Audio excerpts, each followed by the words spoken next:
Greetings and welcome to Office Hours. If you are new here and you want to learn more about what we do, you can head over to officehours.global. Our first hour, we spend time answering your questions about media and virtual events. And our second hour is typically something that we want to spend some more time on. And today, we'll be speaking to Keely Dunn, Master of Discord, as she shares with us her tips and strategies around creating and building community in Discord. So producers, this is a great time for you to put your questions into the chat in Mukana for our first hour's questions and for our second hour questions.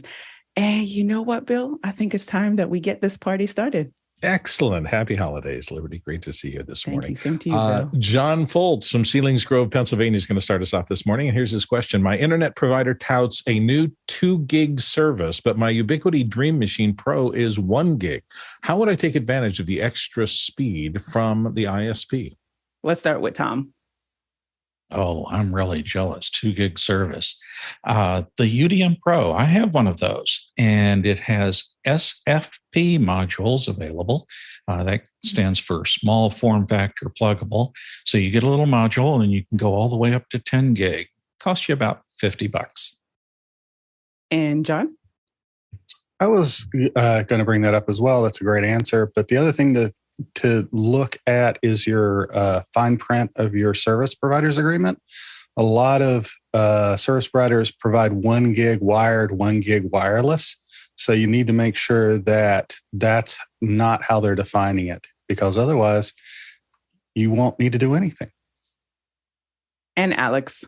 Yeah, it also, well, that's right. I think you're talking about Frontier. Frontier is got a new consumer thing that's 2 gigs, and I think AT&T has one as well.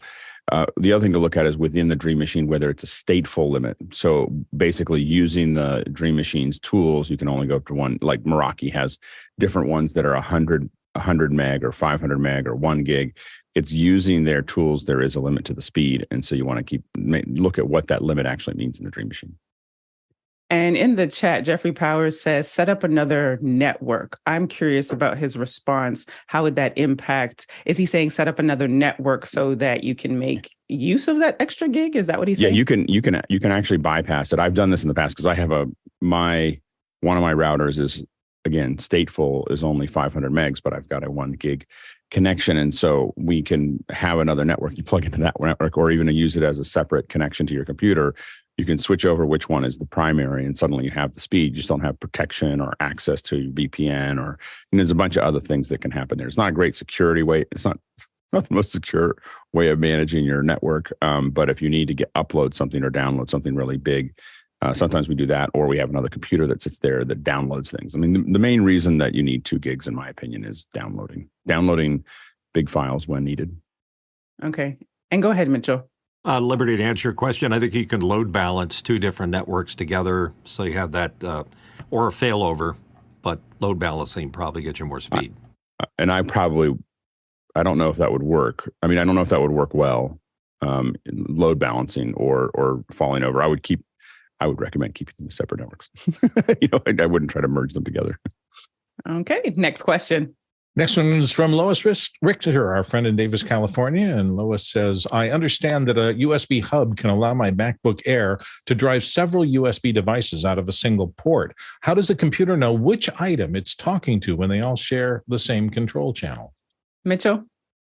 Ain't nothing but a party line all the way down that USB. It's a serial device, so it multiplexes all the requests, and they're all earmarked for whatever device there is, so you can stack as many as it will allow you to.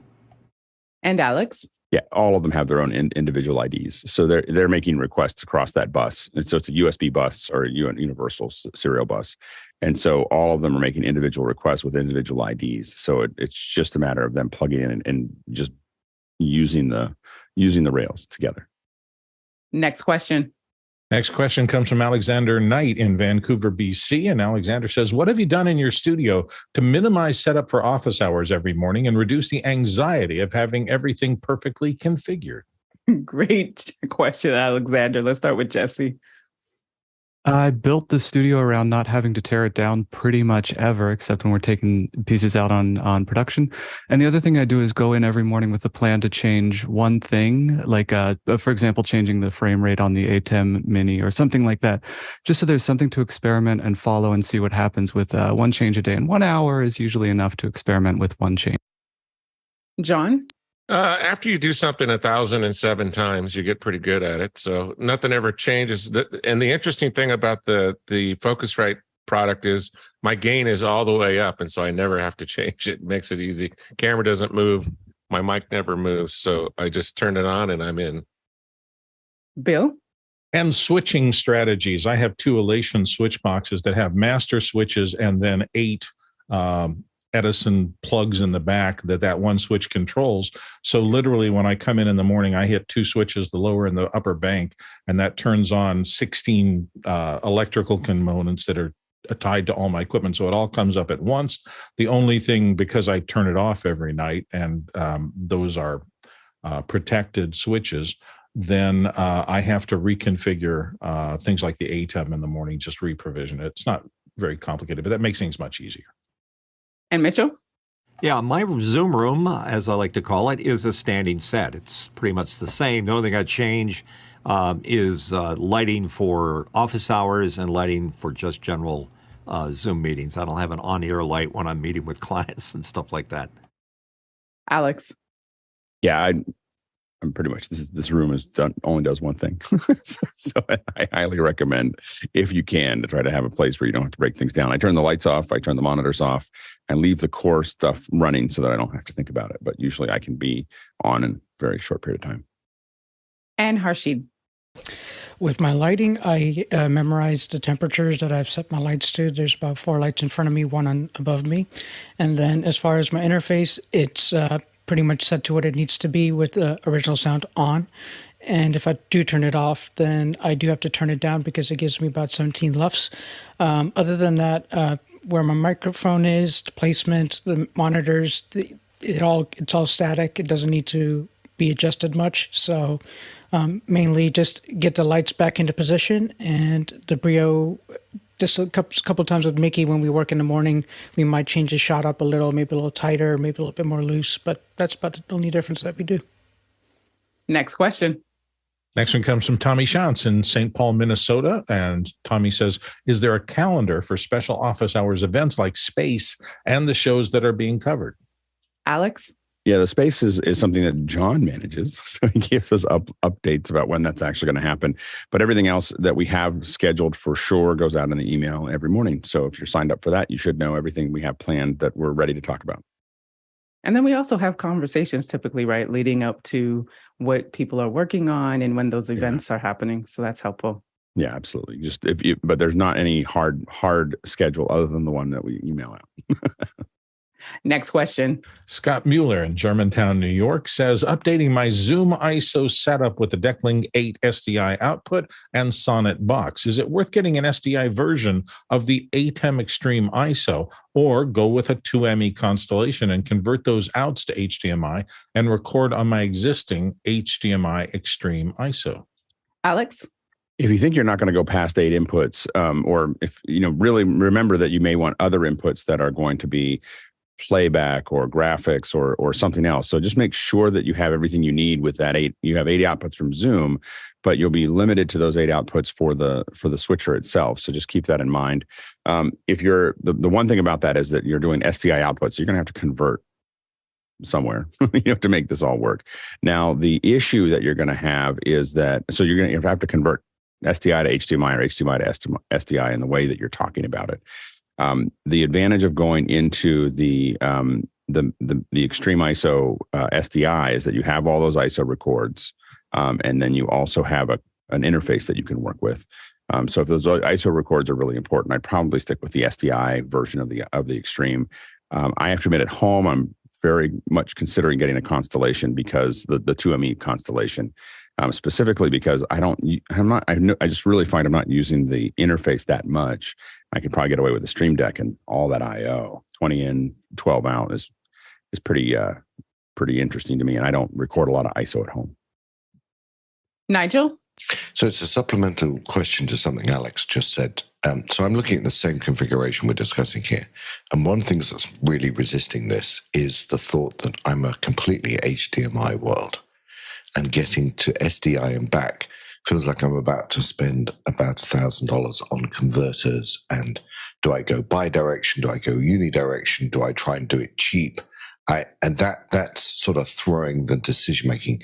My guess is there's no real way around that, or have I missed something? Yeah, there's no way around that.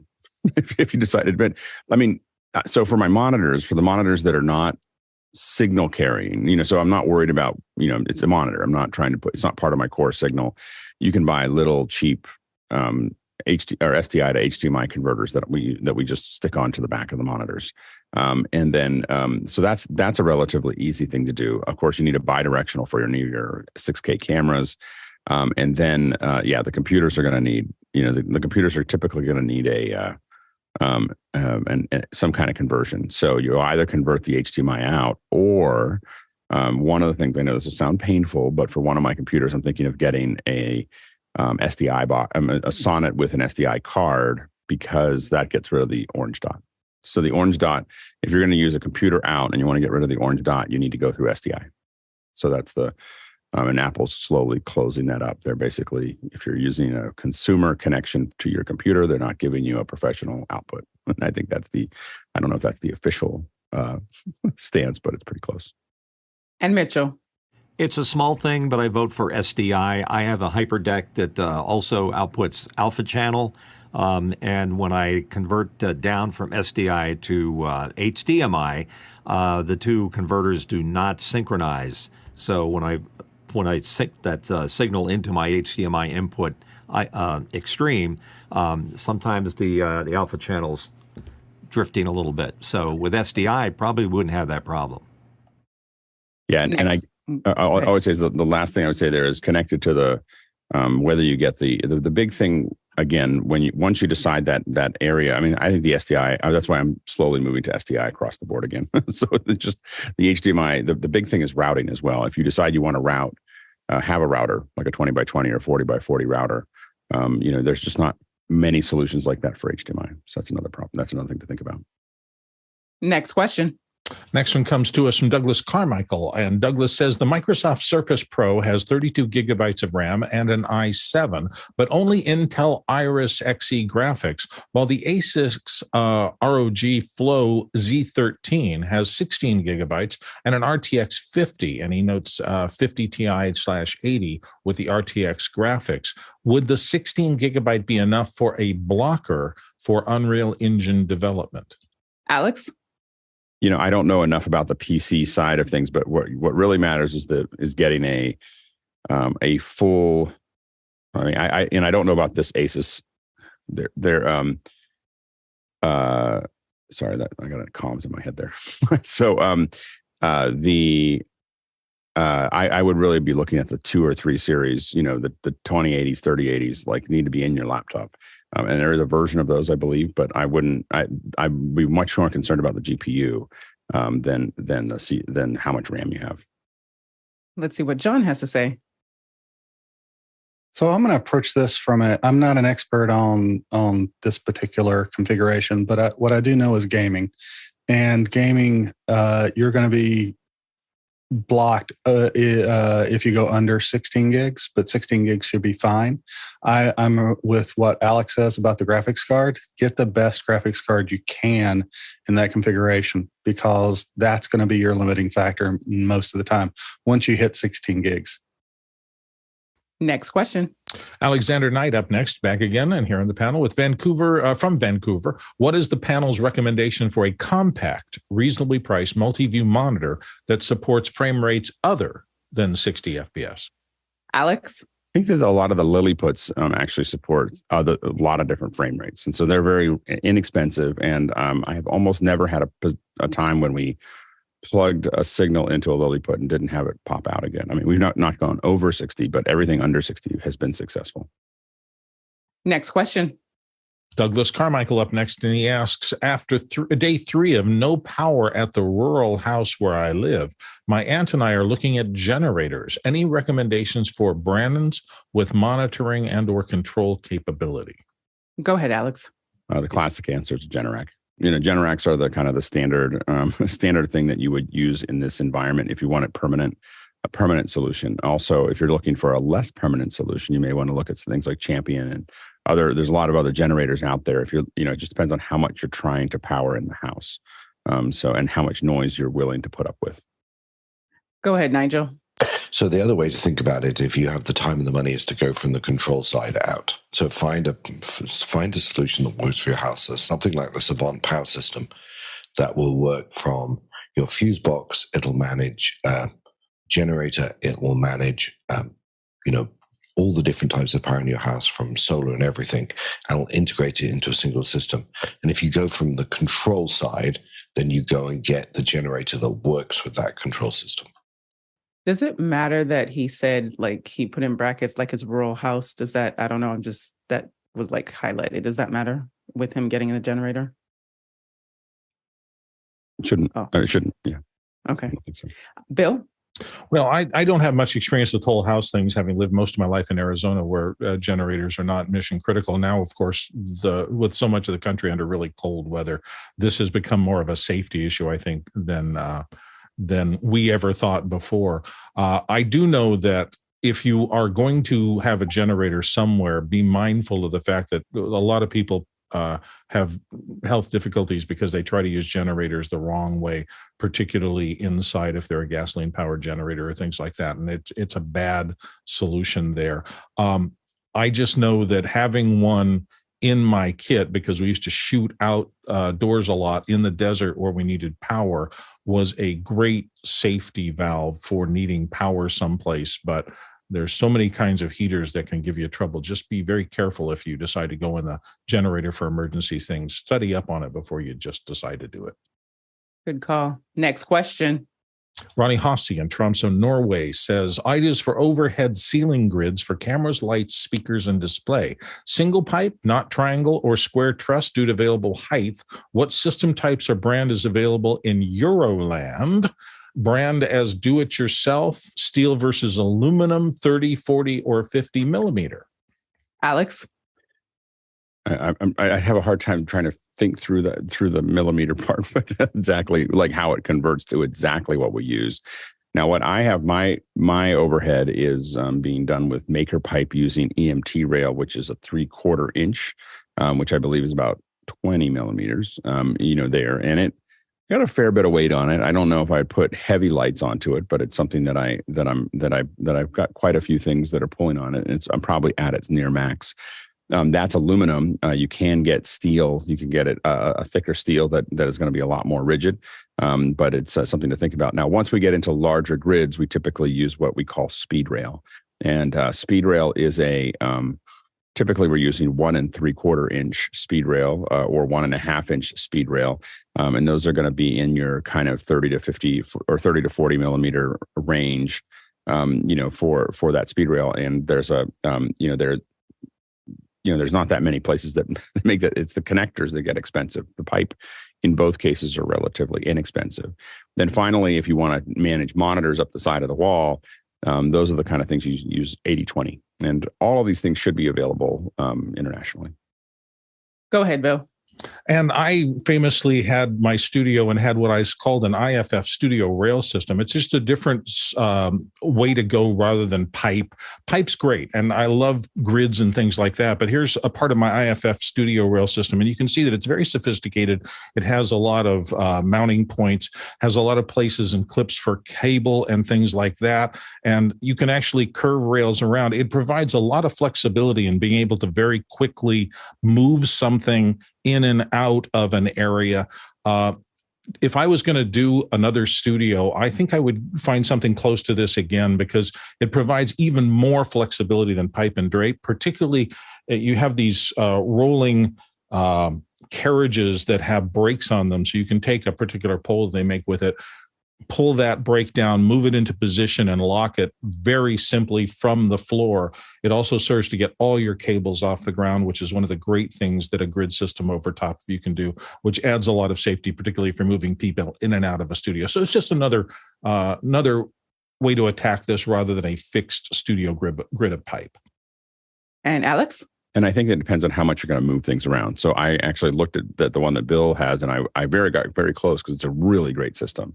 The only thing I decided I wasn't going to change my home studio very often. so if I was doing one client, I would absolutely look at that. If you're going to change that studio over and over again, a different client, different shoot, different look, I think that getting something that's highly flexible, like what Bill's showing, is probably more effective.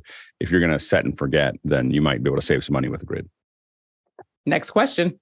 Mitchell Hill in Wilmington, Delaware is up next here on the panel. Of course, Disney Plus is raising its subscription rate to $10.99 starting January 2nd. Are you considering dropping some of those services for the new year? John? When Disney Plus came out, I dropped to Netflix, and I haven't regretted that decision.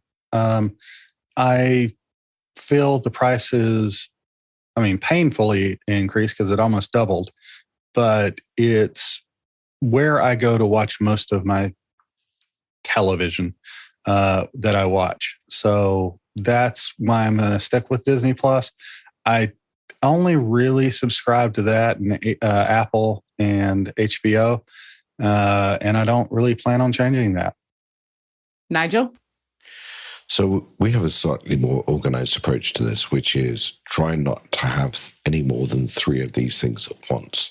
So we keep a note of the stuff we want to watch, and then we do hit and run subscriptions. So really like Billions. So Showtime, we will, when we're ready to watch watch Billions, and Showtime has got all of them up, we'll subscribe for a month and turn it off.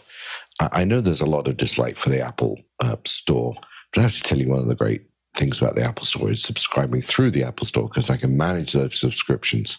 When I first did Disney Plus, I don't know how I subscribed to it, but I ended up with 2 subscriptions. I couldn't turn one of them off. As a consumer, that's the simplest way to manage it, is through the Apple TV system. Nigel, did you say you have a hit and run approach to it? Is that what you said? Yeah. Okay. Someone says there's a great series on so-and-so. So we keep a list of all the great series. We have them slightly organized by provider. And when we're looking for the next series, we subscribe for a month, watch them all, and shut the subscription down. It makes perfect sense. Alex? Yeah, I am thinking about it. I don't have that many. I kind of stopped. So I think I have Netflix and HBO, and of course I have the Apple One or whatever they call it. So I have all of that. And then I have one other one. But like when Paramount and other folks came out, I just didn't subscribe because I was like, oh, they're too late. Like I'm already in. If I decide to add Paramount, I will probably. I'm thinking about adding Paramount mostly because I'm a Star Trek fan, and I think that I've decided that the Star Trek might be more important to me than Netflix. So that's kind of my math right now. But I'm not looking to leave Disney anytime soon. Mostly because of the behind the scenes. I'm kind of tired of hero films. So I don't really watch a lot of those anymore. I really enjoyed Andor. So I think the behind the scenes Disney stuff is really good. I hope they do a lot more of that. Go ahead, Mitchell. I like Nigel's concept of 3, and I agree with Alex on his choices. Apple will always be the one that I like because I like the way they curate. And also you can get in and rent or buy series from other networks without having to buy that network. So that's kind of neat that you can do that. Right now, I'm liking Paramount Plus because of what they're offering. I have Disney. I'm not so happy with the other choices out there, whether it's Hulu or Epix, or they just got rebanded to MGM Plus or something like that. So I think that Netflix needs to watch out because there's too much garbage on Netflix. Go ahead, Bill. And as a producer of commercials that run on all these networks, I think I'm pretty fortunate in that I get to subscribe to anything that our spots are running on as a business expense. So I'm not having to pay for them personally, but it is an important thing because I got to tell you, it's getting more and more complicated. We had spots running on Hulu starting about maybe a year ago.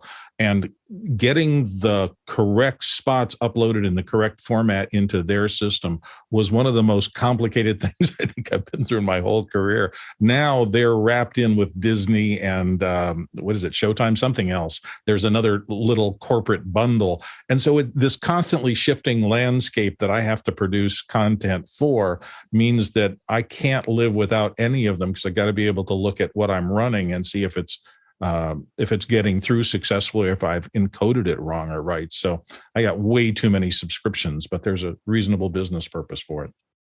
Bill, I feel the same way as you with the, knowing what's happening in the industry and having it from a business side, but from a personal side, where I've got an 8-year-old daughter, so we'll be sticking with Disney. But as you shared, Mitchell, just looking at what some of the content that's coming out on some of the other platforms, like I see Peacock kind of gaining some steam. Hulu has a lot of comedy, documentary stuff, but thankfully I'm also on some family plans. So that is very helpful. Go ahead, Alex. Yeah, and I think that what's interesting is now that more and more for me, the non-fictional content is what's keeping me on different networks. So if that stuff doesn't keep on increasing, I feel like I'm probably going to drop out of a bunch of them. So I've become less and less interested. I feel like the writing for many of the networks has become thinner and thinner and thinner. They're stretching the current talent too wide. And I find that I'm just not interested in the storylines, but there's tons of great, like, on Apple, I don't know if I've watched any fiction. I watched the beginning of Foundation, and that was like 4 episodes in. I was like, oh, I can't do this anymore. And but I find that like there was one about Mark Rober's See the Music or whatever, or the sound, which I just thought was unbelievable. It wasn't perfect, but it was really, really fun to watch. And I've seen like the Sound Exploder on Netflix is probably what I keep on thinking. If they just put out more of those, I'd be happy. But I find that those are a lot of things that keep me on a given network, and I don't know if they're doing enough of that. And it's actually interesting that nobody mentioned Amazon Prime in their, because we all have it. We all have Prime. Everybody has Prime, so no one thinks about it, because I get free shipping, and it also comes with movies. Right. So Amazon is the best business model. Like, no one thinks about subscribing to Amazon Prime because we already have it. Good point. Like, given. Next question. Gordon Graceback of Winnipeg, Canada says, I was a bit nonplussed by my boss's adamant position yesterday that absolutely nothing is absolute. I assure you that the fact that I am typing this now means I absolutely am alive. Gordon? Go ahead, Alex. I would think I would need to have context over that conversation. It sounds like a very typical, like, someone trying to nail a boss down, and a boss saying, I just don't know. I think that it's hard when people are managing projects. I will say that as someone who has managed a lot of people, when someone's trying to nail me down on an absolute, when I still know that what I know, there's a whole bunch of variables that could change that are related to that. I will say it's pretty irritating as a manager. So sometimes you get something that you just say, well, nothing's absolute, because I don't know yet, because I know all the things that still could change underneath whatever I'm working on. And Nigel? Yeah, I was going to say the only thing that was absolute in that scenario is they didn't want to tell you something. And that was pretty much, I've always had a view that there were 3 things. There were things I could tell you, things I couldn't tell you, and things that I knew but I still couldn't tell you. And I think he did want to tell you something. I would also refer to The Hitchhiker's Guide to the Galaxy, which reminded us the man that ruled the universe believed everything was untrue but was later found to be lying. Go ahead, Alex. Or he just didn't know. Like, I think a lot of times we had a big upset with a lot of our contractors, because we would have stuff coming in and things are changing constantly, and they'd be like, exactly where am I supposed to be? I'm like, I don't know yet. I won't know. I know that you need to be in this vicinity. Where exactly you have to be, and it's not coming from me. It's just that it's not done yet. It is what it is. Yeah. It is what it is, and I think that the most. The people we hired the most were people who just kind of swung with it, just kind of like, okay, they just kind of manage that process. But some folks don't like uncertainty, and it's a hard thing in production to not want uncertainty. And coming in from the community, Tim says the variables are absolute. So yes, exactly what you just said. And then Roscoe says there are no absolutes other than this statement, and wrapping with JJ, he said, you can't handle the truth. Next question. Next question comes from Douglas Carmichael. And Douglas says, in my previous setup, I had an Eaton 5P UPS, that's 1.5 kilovolt amps, along with trip light isolation transformer. If I use an online double conversion uninterruptible power supply like the Eaton 9SX or 9PX, I wouldn't need an isolation transformer. Is that correct? Go ahead, Alex. I believe that is correct. Although I would probably still put one in because it means that the UPS could protect you, but it also means that you'll lose it. So I think I would rather have the isolation transformer in there either way. I don't think you need it, but I would still put it in. And coming in, Mickey mentions in the chat, correct, though I still use Furmans in my racks for power sequencing and glorified switch PDUSs. Next question. Ronnie Hossi of Tromsø, Norway is up next and says, so what is the favorite camera mounts used on desks or hanging from a ceiling and or a grid? Just a magic arm and a super clamp or something more advanced and smooth? Mitchell? I like the arm from Slick. They make a great table-mounted clamp that clamps in. It's very solid. I've got a magic arm on it. Well, I got a few things here I can show you. I've got my boom from my microphone, the magic arm for my confidence monitor, and then the camera is up here out of frame. But basically, it's very solid. So I like that. They call it their creator bundle, but you can also get an arm off the top of it. So highly recommend it. I went searching looking for a very solid mount to go on a very solid desk, and that one worked out. SLIK. John? There's two types of Manfrotto super arms. There's one that has a lever on it that locks the thing into place. And mine's so high and back, it's hard for me to do that. The other one has a twist knob that's probably more convenient. One's newer than the other design. And Bill? So you're in the realm of grip gear, and there's so many pieces of grip gear that when you go to mount something on a ceiling, after this many years in the industry, for me, I look at it and go, what are the pieces that are going to go? That arm that John was talking about, I've had a number of them over the course of the years. I've had both styles, those with the twist knobs and those with the lever. The lever is interesting in that there's a little metal fitting on the other side. You can loosen or tighten the lock point of that by manually manipulating that thing. And this is the thing.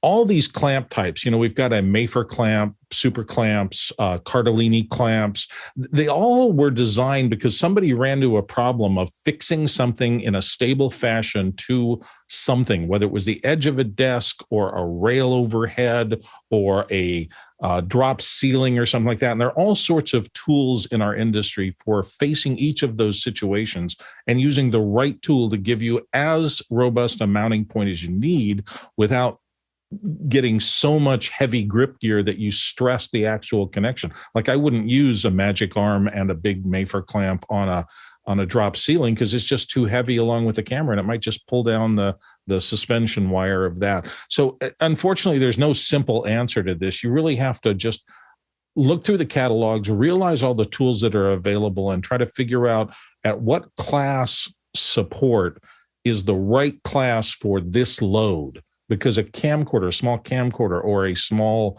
camera is going to take a whole different mounting system than a robust, large Betacam kind of thing, which needs the most robust hanging mount you can possibly manage for it. And Alex?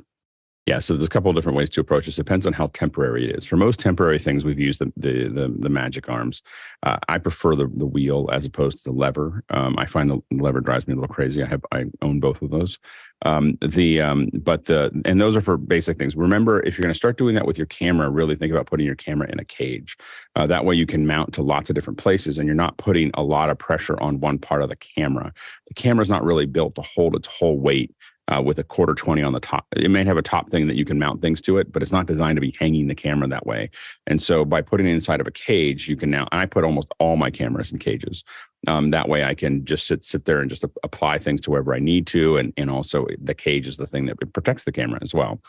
The other thing to think about in that process is how long you're going to leave it there. If you can do it for a long time, you may want to think about dropping something down from let's say you have a grid you drop something down from that grid, and then you're going to bring 2 poles down from that grid, and then you're going to put a cheese plate across the bottom, and then you may mount a tripod head to it. That's going to give you your pan tilt and leveling and everything else that you'd want. So if you put a ball mount underneath that cheese plate, and some cheese plates actually have a hole for the ball mount right in the center. So basically what you'll do is you'll mount it on either side. You've got a mount on the center for a 100 millimeter or 75 millimeter ball. Drop it down, and now you can stiff it out and get it just where it needs to be. And then now you still have pan tilt. And so those are things, if you're doing something more permanent, I wouldn't really use an arm. We use the arms for something temporary. And just bringing in, Guy makes a good point in the chat where he says, before investing in a bunch of grip gear, think about if you'll ever go to a teleprompter in the future, the prompter will have its own system. Well, and to Guy's point, I'm going to be building we'll show you guys as I get a little further. I'm spending a little bit of this week designing it, but I'm going to build a teleprompter that hangs from I built a teleprompter from scratch that hangs from my grid. So I want to get off the ground. I also couldn't find a teleprompter that I liked. So I'm just going to construct one. It's just a piece of glass at 45 degrees or 45 degrees. So looking forward to that. Yeah. Next question. Next one comes to us from Chami Shantz again from St. Paul, Minnesota. Is there a spot on Discord where remote cart builds are discussed? What are the core elements that would be required? I'm thinking of building a tank for the Oshkosh show. Go ahead, Alex. We should put like a place where we post. I don't think there is one right now, but if someone's listening, they can do that. Somewhere where we talk about remote builds and we put some behind the scenes. We talk about what we're working on. I think that there's a whole section in there that wants to be made. So we should definitely take a look at that. I would not recommend a tank for Oshkosh because the number of people is so heavy. I think getting through the crowds would be a challenge. Bill? And I'm not sure, I don't know of any on Discord. I know that Facebook's been around longer in that space, and there are some Facebook groups. And if you do search on grip and rigging in Facebook, you'll probably find a number of groups who have discussion, probably going back years, and a lot of stored knowledge on that. So I might look there if you're still on that service. Next question. Next one comes from Vincent Alvarez in Bellingham, Washington. And Vincent says, if it's true, and if so, is it true? And if so, where in the Office Hours Discord are the links and info archived from Mukana? There's a chat. Is it Office Hour chat links? I think that's the name. Somebody can correct me if I'm wrong. But yes, there is one there. And hopefully someone also in the chat will post that for you as well. As best we can. As best we can. Right. Or tag you in Discord. Yeah. So hopefully you're there. Next question. Alexander Knight in Vancouver, British Columbia says, when I replace the flooring in my apartment, I want to have a slightly raised floor where I can run cables underneath. I saw on Behind the Scenes Twit where they had a modular floor panels, but I can't remember the make. Any suggestions? Alex? I can't remember the make. I have to look. I had researched this and figured them all out. I have to go back and look at my notes. This came up a little too fast, but I will. Alex, you're looking at doing it. You want to fill your whole floor. Yeah, so I'm going to be replacing the laminate flooring here, and I'm just trying to figure out a better solution where I can have, I can pull cables, have like a little panel that flips up and pull cables through that sort of stuff. There's a couple different heights. My recommendation is 3 inches, at least 2 inches, and preferably 3 inches up if you can afford to. From a height perspective, the reason for that is that there's ones that are 1.5 inch, and it just ends up being really frustrating. Snaking things through it. Obviously if you have a lot of ceiling and a lot of room, they have the ones that you're talking about that kind of pull up whole panels. Oftentimes are a little thicker. They're 6, 8, 12 inches high. The ones that are really small, you're really still going to kind of snake things through, but it's going to be still underneath. Usually the openings are in the corners, and you can pop them open. And there's a lot of different configurations. They are really great. There's the next time I rebuild my office, I'm going to put them in. From a cost perspective, I chose to wait one more time. I was going to spend money on different things because it was going to cost me about $2,500, $3,000 to put the raised floor in. And so I was just kind of like, I'll wait for one more iteration to be sure I want to do it. But I think that they protect the floor, obviously, but they also, it just really makes a big difference. We just snaked some fiber through somewhere that would have been almost impossible to get to if we didn't have a raised floor. And Bill? So when I converted a hay barn into a studio, the issue I had, I tried to do this in my plans for the whole studio floor to do raised so I could do cabling underneath it. But I ran across a couple of things that really kind of stopped me from going that direction. One of them was the interface for doors. You're going to have to, if you're raising the studio floor above the level that the doors are set for, you're either going to have to cut the doors so that they can open across that raised floor, or you're going to have to find some complicated system of making the doors all open outward because of that difference in floor level. Also, it turned out that even if I designed the floors robustly, they became drums, and people walking across them made a lot of noise, and I wasn't expecting that in our tests. So I ended up raising only the floor of the active area and putting a little lip around it so that a camera, if we had a camera on wheels above it, it wouldn't fall off. But most of the time, my cameras on wheels stayed below on the lower floor area, and the stage, which was raised, was the only area that had that space underneath it. I know we're thinking of these like computer rooms, but in studio situations where you have live mics, you have to think about these sound things and stuff like this. So I took a lot of time, and I eventually said, no, I don't want to raise the whole floor. I just want to raise the save section, and that is just going to be to define where we're going to have talent shooting up there. For the rest of it, it was too much engineering for me to mess with. And Alex? And the ones that we've used are rubberized, and they kind of defeat some of the things that Bill was worried about, which is that you don't really hear them. You know, they're actually softer than the floors that you have. But Bill is spot on that if you use any kind of metal furnishing, metal pins that are going to raise it up, you're gonna hear it. You know, so you're going to hear something because of just the way the resonance works. But the rubber ones, or rubberized versions of those, tend to be a lot quieter. Hopefully that helps, Alexander. Awesome. Next question. Darren Carrillo, it looks like, from Dallas, Texas, is up next. I have about 9 terabytes of data stored on 2 Dobro 5N2s that replicate with one another. Once a month, I back up to AWS. I'd like to diversify away from one of the Drobos. What does the panel use for local storage? Synology? Go ahead, John. I, in fact, do have a Synology. It's a DS418. It has about 32 terabytes of storage in it right now. Works fine. I probably don't utilize it as much as I should, or all the features. But yeah, it seems to work great for me and my needs. And Tom? Yes, when I got that letter from Drobo in July, interestingly enough, Synology also introduced the 1522 Plus. The 5N2 you'll find is old technology. It's more than 5 years old since it was released. Also, with Drobo going Chapter 11, you probably need to get away from there. So something like the Synology 1522 Plus. And Alex? One that I'm circling is the OWC Flex 1U4. And that I've been thinking about upgrading, and getting a couple more drives than I was for my home. And I've been thinking about getting this one because it has a PCI card slot. So I'm doing a little bit of research, and if it'll take a Duo or one of the Blackmagic cards, the idea that I can hook one of my computers up to that and also use it as a graphics playout is exciting to me. Next question. Douglas Carmichael up next. During yesterday's CBS NFL broadcast, they had a BTS segment behind the scenes inside the NEP truck with the crew waving to the camera. How would they have patched the extra camera into the system along with avoiding the trip hazard with a bulky cable? Mitchell? It's probably the easiest place in the world to put a camera because you've got all that capability and huge routers. So, even a simple small Marshall could stick up in a corner there and point at the crew along the line. And that could be stuck in the ceiling or just taped above the racks.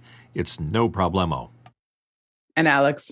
Yeah, there's also a couple wireless cameras that most of these football games. You wouldn't probably need to cable anything. You just drop the transmitter there. So you could do it either way. But as Mitch said, there's probably very few places in the world that are easier to connect a camera in many places into than a broadcast truck. Next question. Alexander Knight in Vancouver, British Columbia. I haven't seen camera manufacturers or anyone go into great technical detail about the drawbacks, if any, of leaving your camera on 24/7. Assuming the LCD screens can go into standby to prevent burn-in, what does that do to the sensor over time? Alex? The biggest problem you have is if it's the panel on the back. The LED on the back will go bad. So it'll if it's left on forever, it will just slowly wear out. I haven't seen any. I've left some cameras on for a very, very, very long time, years, and haven't seen any real effect on the sensor or pretty much anything else in the camera except for the LCD screen on the back, which I have found with the Blackmagic 6Ks. I've seen some issues with the monitor. Bill?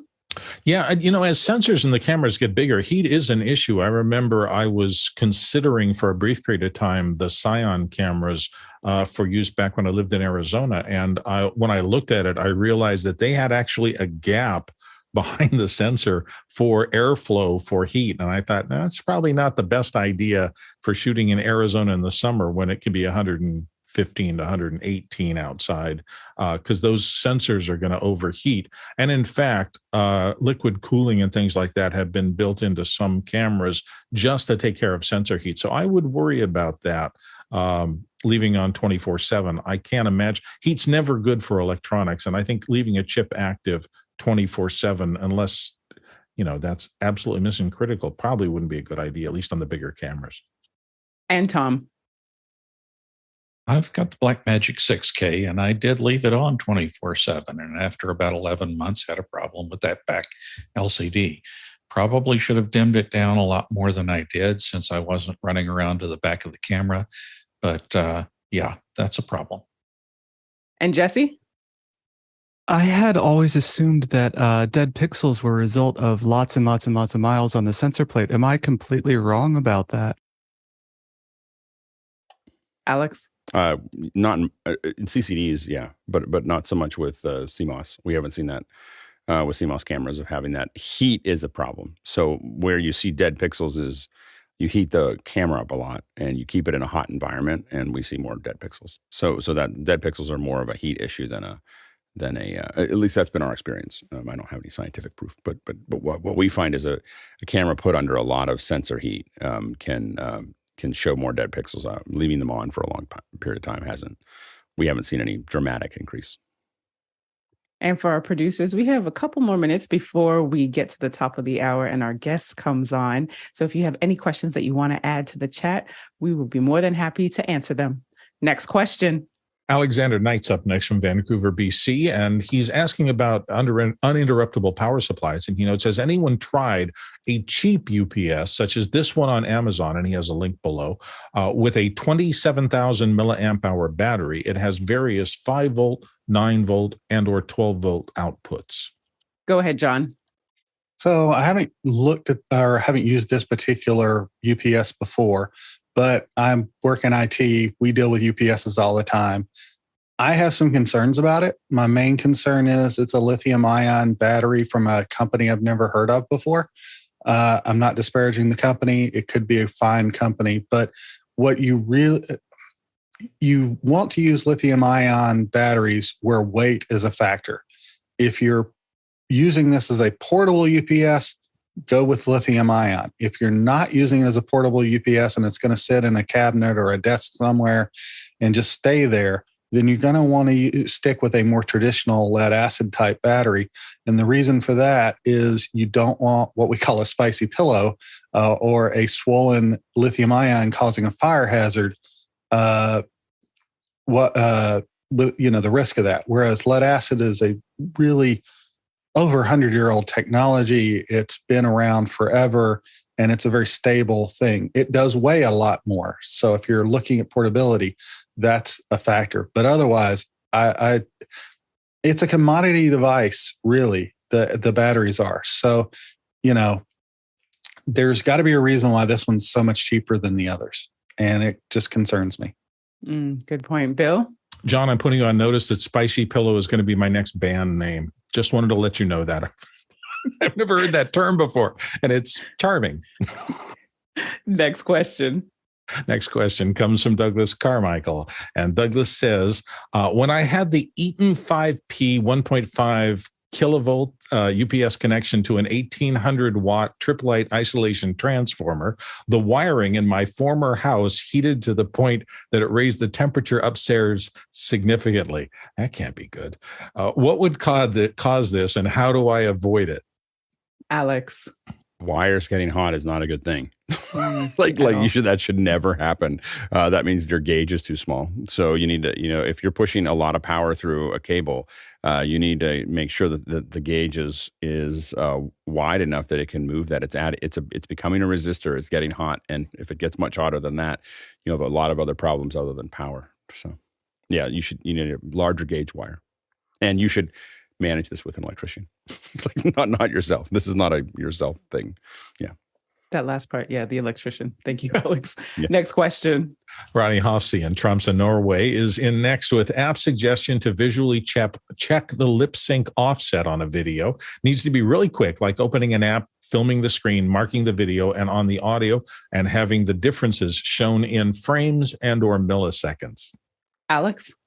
Well, the big way to do this, the managed way of doing this is using what's called Matchbox. So Matchbox is the really quick, not cheap way to manage this process. And so what a Matchbox does is it basically produces a video signal and an audio signal that you run through the entire path. When you open it up, it just gives you a number. It says you're off by 163 milliseconds, or you're off by whatever it is, but it will tell you exactly how far you're off, and it'll tell you within a couple seconds. And so that's the way that production handles offsets. The way less people, we don't have the money for that. You can have someone go up and clap, or we oftentimes take once. They just need to clap once if you're going to manage the audio on the other side. But we will walk up with a slate, just a clapper, and just walk up, turn the camera on. You really want to get it at the very end. So even I prefer to get the HLS segments out of the encoder myself, and then you just slap it and you walk off the stage. You open up again, preferably a segment from the HLS encode, because that tells you everything about how it got through the other end. But you can record at the very last minute too. Open it up in Final Cut, or open it up in Premiere, or whatever you want to open it up and look at what the offset is between the audio signal and the video when the slate closes exactly, and you'll know exactly how much to correct your audio for your show. Now, if we don't have that ability and someone actually has to stand up there on stage, do not have them do the weird clapping thing. Well, if you're in front of a bunch of stage people, then do it because they think it's important. And so you do it, but it's really theater. Just clap 10 times and they'll be happy. But what matters is people using P words. Peter Piper picked a peck of pickled peppers, because you can only say P, and your lips have to go in a certain way to make that actually happen. And so that is so that's what we use there, and have people we have actually a monologue that's full of P's that someone reads for us, that one of our PAs wrote, and that we can usually dial it in, watching it within about a minute. So just having that dialogue, so then that way that your team has enough time, they don't have to keep going back to the top. Yeah, it's long enough that by the time you get to the bottom, I know what it is. We dial it in, and then the other thing you want to do is get access during rehearsals if you can. So if you have something going on in rehearsals, you can sit there and just watch it we'll just watch rehearsals and constantly dial in. If we don't get a chance to get up on stage, sometimes because of time, you don't get up there to do that. So that's the other way we do it. Copy that. Next question. Our next question comes from Douglas Carmichael, and Douglas says, what vendors do you prefer for building custom patch panels? Mitchell? A while back, I used to use ADC audio patch panels. They had a nice quarter-inch front TRS, and in the back they had a punch block, which was kind of cool, and you could normal them through there and do all kinds of stuff. But nowadays, TechNet makes custom panels for you, and MarkerTech, so they're convenient and easy. Bill? Yeah, I've been with MarkerTech forever for those kinds of things. They have a pretty big division in their main office that does custom patch panels. I will say it's been sad. MarkerTech used to be one of the great catalogs of all time when it showed up in all 5 pounds of it in your mailbox, and you could sit there and just wander through page after page after page of so many video and audio problem solvers. Sadly, all those catalogs are going online now, and I just don't think it's the same thing. Sitting in front of my computer for another 6 hours to go through the catalog is nowhere near as much fun as it was to get the physical paper catalog. But oh well, life changes. It does. Alex. You can still request the catalog, just in case you're wondering. It's out of reach over here, but there's a handful of ones that I like sitting around, and Sweetwater, B&H, Uline, and Marker Tech, I think, are the ones that if I just want to have like a little dream time and think about it, we build our own custom patch panels. So if we're going to build something, usually we just get them as open areas, and we put them together.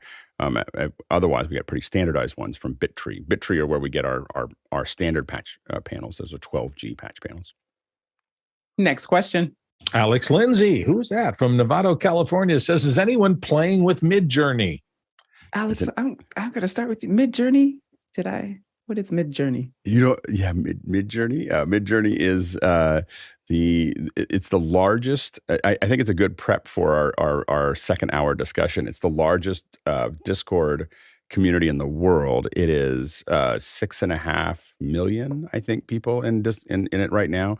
As opposed, because it broke last week, and I was like, how could it break? And then I looked at how many people. I was like, how does it work? And not only is it anyway. So Midjourney, for those listening, we're going to talk about it tomorrow in detail. There's a whole second hour on it. What it basically is one of these AI art tools, and we're going to talk a little bit. We've talked about it in the past. We're going to talk about it some more. But basically, it has you can, for free, just go into their Discord community and start typing things into their bot, and their bot will sit there and make you pictures. You say, I want to see Santa Claus. Like if you you put in something crazy that says, I want to see, or Minions, I want to see Minions that from Roman times, and you get something that looks like that. Or you say, I want Santa Claus as a Pittsburgh Steeler, and you get something like that. You say, I want to see the Minions cross the Delaware, and you get, more. We were playing with Minions earlier in the day. I want I would like a cyberpunk Millennium Falcon, and you get something like that. And if you misspell Millennium Falcon, you get something like that. So those are the kind of things that you can sit there and type in words and get out art. So anyway, we're going to talk a lot more about it in the second hour of tomorrow. But I thought it'll be a fun little preview. So anyway, go ahead. Okay, John. So I played with it a bunch until I ran out of my free images. There is a limit of, I believe, 25 free ones. Maybe a little bit more. Pay after that. That's why I'm getting rid of. That's why I'm getting rid of Netflix, so I can pay for Midjourney. I already got rid of Netflix to play for Disney. That's so good. But it's great for making character art. I'm in role playing games, so if you need character art or need art for your games, it's perfect for that. And I just found it very useful, and I probably will subscribe again. But right now, I'm going through withdrawals. Oh, and you can add a Midjourney channel to your own Discord server, and I've done that for mine. I see. Keely I know. Alex needs to do that. Yes. Nigel. So, like John, I ran out of my free time, and I also ran out of daylight because that was sucking up my life. So it is definitely a hole that you got dragged into. I'm sorry I can't make the session tomorrow. I'm on my way to have lunch with John. But I would tell you what I was starting to play with is, so I have to do presentations. I know we all hate them. They're the end of the world as we know it. But I started replacing my charts with images created in Midjourney. So it's like, because you can concatenate lots of different things and it generates an image, it's actually a really good way of building a presentation that tells stories, because the best way to use a presentation, of course, is not to present the chart, but to tell the story of the chart. You can actually have something that really dramatically illustrates it. I will tell you that you'd be really careful with faces. When you do groups, some of the faces look like they're from a horror movie. So we have to be a bit careful with that. And I think Alex said yesterday that also hands can be a bit miserable. So many fingers. Yeah. But other than that, it's just a great way to build content that tells stories without you having to use words. John, real quick. Humanity's over. The overlords are taking over. The AI overlords are taking over soon. And Alex. To give you an example of how I used it, at the last minute, I decided to send people cards, just mostly my family, just cards. And I just had some of those Santa ones. I made about 20 different Santa Clauses, and so I just sent them out but it was a card. Like my brother runs a golf course, so he was Santa golfing.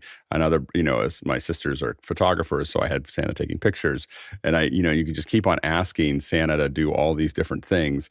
And it was just really fun. But I do think I love Nigel's idea of using them in presentations. I would not want to be in the stock image market anymore. So I would get out of that business. So this is like the Chat GPT for art, if you think about technically it. Technically, Chat GPT is the Midjourney for text because Midjourney's older. Yeah. Copy that. Because I remember I pulled it up and I was like, oh, I opened, when you have too many tabs, I opened this last week to try it and it was just one of those open tabs. So I'm excited to hear from Keely because then I'm going to be playing around with it a lot more. Well, thank you so much, producers, for bringing those questions to us for our first hour as we get ready to switch over and talk about all things Discord. And we'll probably have some of this AI conversation as well with Keely Dunn, founder of Discord for Creators. Welcome, Keely. Thank you so much for being with us here today. Thank you so much for the invitation. I am absolutely stoked. And before we get started, Alex, Doc Rock says hi. Oh, great. Awesome. Great. He's my mentor. So he's great. He sends his regards from Japan. And yes, good day to you, sir. Every time I see him scheduled for one of the shows that I'm in, I'm like, yes. So it's going to be a good one. Yeah. So it's great. So Keely, let's start from the beginning because you have a great story of how you got started with Discord. And if you could start with us there, because it's been, what was it? It started with the field hockey umpires. Yes, I know you're all saying, we've heard this story before. A field hockey umpire educator turns into a Discord expert. Man, we're so bored of this. But yes, I was brought in kicking and screaming by members of my community. I had a struggling Facebook group that I was trying to use to provide educational services like mentoring meetings and watch parties and things like that. And it was crickets. It was so bad. I don't think I'm telling you anything you don't already know about Facebook groups. And one of my more senior members of my community from the Netherlands, he was saying, you really need to start a Discord server. And I said, that sounds great. What's Discord? And he showed me, and I immediately looked at him and said, and looked at him obviously metaphorically because we're on the internet. Right. I said, no way. This is never going to fly. I'm really big in the 50 to 65-year-old Englishman demographic, and these people are never going to come to Discord, right? I know, Nigel. I know. This was how closed-minded I was at the time. And he kept pestering me. We had an online meeting. This senior member of my community, who's one of my moderators, is 15 years old. And he shows up and he's in his gamer headset. And I thought, oh my goodness, what am I in for? But he set up a server for me and started taking me for a tour. And that was the magic ingredient. And that's the secret sauce that I use in any meeting that I do with people is I bring them into a Discord server. We plop into a voice channel and I say, hi. And once you do that and you show people the magic and the different feel that it gives you, people are absolutely hooked. So I brought some senior members in my community over, people who were paying, membership fees. And I said, hey, this is for you. If you like it, we'll move here. But if you hate it, we're not doing it. And within maybe 3 weeks, they were in love. They just adored the asynchronous nature of what was happening and how accessible I was for them. And the way they were starting to get to know each other better. That was it. And I've been absolutely in love ever since. It's actually kind of gross. So what was that process like? Because you were learning it as you were bringing your community together. So what were the steps that you took to just get everyone involved? Well, I think asking people for their honest opinions is a very important part of that process. And we pay a lot of lip service to this, like ask questions of your community. But honestly, I asked my people and I brought some of those people of which I'm very big in that demographic. And they were hesitant, of course, but because I was asking them for a favor, and they were already people who were invested in me, they were invested in what we were doing together. they said, okay, we'll give this a try and see what happens. And to me, the organic nature of how Discord kind of works, it grows on you without you even knowing. It's a little bit creepy, the way that it feels like you're in a house with all your friends, and you open up a door in a room and you jump onto a couch and you're like, hi, does anybody want to talk? And suddenly you have people around you. That's the feel it gives off. So I did it slowly, and I brought groups of people over, people who I already knew were big conversationalists who were very invested, and they established the culture. They started talking to each other and about the things that were important and unimportant in some cases, like the off-topic channel, which every server needs to have. And we just started from there, and I let it grow. I tried not to make it too big and complex at first, although I'm a nerd. So of course I was like, hey, I want to make all these categories and channels, and I know all the things people want to talk about. You can't do that. You have to let it grow naturally, and people make their requests, and then they feel ownership over creating the content that's going to fill those channels. So those were some of the things that I did. Awesome.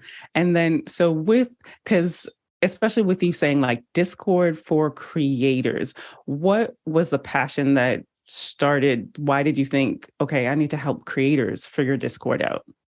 Because I am a creator. I am a content creator for field hockey umpires, and my on-camera journey, I was very much a writer before this, but when the pandemic hit, everybody turned to video in order to communicate, and I started my live streaming journey. And I found Doc Rock, who I've already spoken about with Alex, and I started learning how to refine the craft, how to practice, how to be consistent. And those are my people, those wild, crazy bunch of people who are all trying to reach out and build their own communities. I thought, you know what? I am so excited about this platform. And I know it's not the only platform out there, but I love how this platform is working for me and my people. And I'm having so much fun. How can I not try to share this with as many other creators as possible? Because I want them to feel that. I know what it's like to struggle. I know how difficult it is to build an audience and try to build your numbers and figure out what kind of content they want. So to be able to have your people closer to you and be able to give that information to you, and you get to know them, and you figure out a lot of them are really awesome people and they're kind of your favorites. I want other creators to feel that too. And how important is community? Like from your definition and what you've seen, whether it be the field umpire community or Discord for creators, how has that shift worked for you in focusing on community? Yeah, for me, it's been everything. It is the piece, because I'm in a field where I'm trying to help field hockey umpires perform their best, because that's what we do in order to serve the game that we love. And when we can do that, we make amazing field hockey. So in order to do that, it requires a lot of support, so much communication. And for me to be able to build a model under which I could do this for a living, I needed to figure out how I could monetize this. And you can't monetize content creation in an educational field without having that group of, as we all know, the Kevin Kelly, super fans, the true fans, the people who really believe in what you're providing and also are investing back in you and teaching you how to do your thing better. I mean, I started a business in something that literally still nobody in the world does.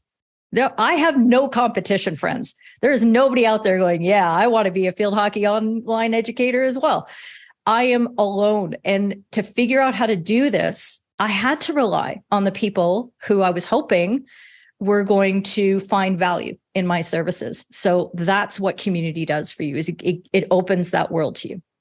And I think that's the amazing part about your story. And I know you said there may be some people who are watching right now who don't know your backstory, and to go from such a niche, like how much more niche can you get in field hockey, and then adding the layer of community, adding the layer of technology, and your ability to make that work. That's just as fanning out how much. I was like, oh, see, this can show people that, okay, I'm in this lane, but how you can build it out to make it really work for you. And you mentioned monetization. Can you touch on that for us? Like, what does that look like for you? For me, it looks like having an integration between my WordPress site, which I built up myself, and I love it, but it's a pain in the butt because I'm the one who has to administer the whole thing, and I have to fix all the problems and update the plugins. And when things break, there's nobody else I can call. But that's the place in which I provide sort of the backbone of my community, which is access to clips that I've made. So those clips have descriptions as to what I'm seeing and asking some questions and basically providing little snippets of information. It's kind of like, an encyclopedia of hockey plays with umpires doing or not doing certain things in them. And that's all through my WordPress site. And then people pay a subscription membership there that I then give them customized roles on my Discord server, and they have access to different sections depending on what level of member they are. And in those different sections of the server, I provide extra things like better access to me and answering questions, and the watch parties that I was trying to do in Facebook groups that never worked out very well. I can do watch parties where we sit down and we watch a match together, and I talk over what's happening, and then they're talking as well and asking me questions, and we're having this amazing development group opportunity from anywhere in the world. Our mentoring groups where we meet in voice channels and we talk over what happened on the weekend. How did you do in your matches? Did you have any situations with players that you're concerned about? Was there a rules question you had? So we do all that. Everything I do, including teaching all my courses and workshops, I do that through Discord. And that means that all of my community members are staying within our community. And while we're in the middle of talking about something, if they check out a little bit, you know what they're doing? They're going to the off-topic section and sharing a joke with another one of the FH umpires' third team, the FHE 3T, as we call it. And they're still with me. They're still with us. And I think that's the true value of Discord, is the way you can provide all those experiences in a customized way and keep people within your community. And I just wanted to bring in the chat a little bit because it's on fire as you're sharing all of these gem drops. Morgan Price says, great topic today. I didn't know Keely, and I'm learning so much. Thank you, Keely. Also, David Paskin says, so happy to see you here. And thank you, David, because he is the one making that recommendation, because we do, as a community, we do use Discord, and just thinking through some of those features, because what I just heard from you as well is the ability to keep your community all in one place, and to be able to, as you said, the live streaming, the watch parties. And what are some of the features that you would like to see in Discord? The big thing that I want is an easier way to deliver courses. So on my WordPress site, I had previously been using a plugin called WP Courseware, and it provides that pretty standard experience where you watch a section of video and there might be a transcript below, maybe a little question, a quiz that you have to answer. Then you go to the next and you progress through the course that way. So for an asynchronous experience, that's something that Discord doesn't really have built in. But what's really exciting is now that Discord is being capitalized on by so many content creators and other kinds of businesses, there are companies popping up out of the ground like daisies, and they're making basically what I would call, they're bots, but they're overlays over top of the entire experience, specifically focusing on onboarding, because that's one of the real pain points of Discord is the whole onboarding experience, especially for somebody who's never been on it. And these companies are providing this sort of a web-based click here, click here, click here, give us a little bit of information type of experience. And now we're going to let you into the server and we're going to do it slowly. Those companies, I'm in conversations with a couple of them to say, can you use that sort of process to administer a course for me? for anybody, but really for me. And they're intrigued. They think this is awesome because they can see the possibilities of a way to serve a market that Discord is really starting to move heavily into.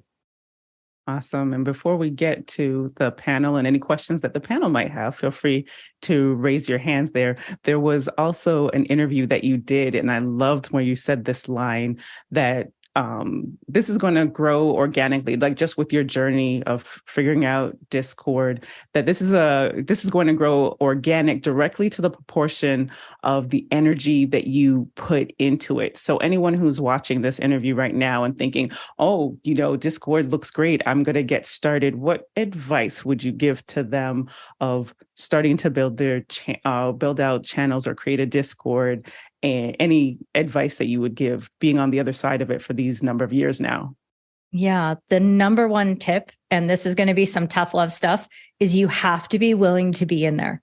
I'm not saying this is going to take 8 hours a day, 7 days a week, but you need to be prioritizing, touching base. And it can be as simple as throwing in a Schitt's Creek GIF, which I do very regularly in my server, emoji reactions to people's other, their questions, people who are answering other people's questions, and you endorse that. I have this little trick in my server where if somebody's answering an umpiring question, they've done a very good job of it, and I have nothing to add, I give them the maple leaf emoji. I'm like, yeah, that has the stamp of Canadian approval on it. Right. And everybody knows that I'm the only one who uses the maple leaf emoji, and that's what it means. And people are like, oh, I got my first maple leaf emoji. And it's just one of those super fun, dorky things that brings people together, and they love that kind of experience. They love the gamification of it, which I'm sure we're going to talk more about.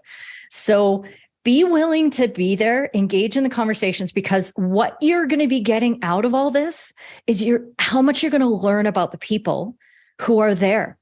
You start figuring out what their favorite hobbies are, what their partners' names are, what's been going on with their families lately, what their occupations are, and their skill sets. And then you say, oh my goodness, I have a whole bunch of comp sci nerds in here.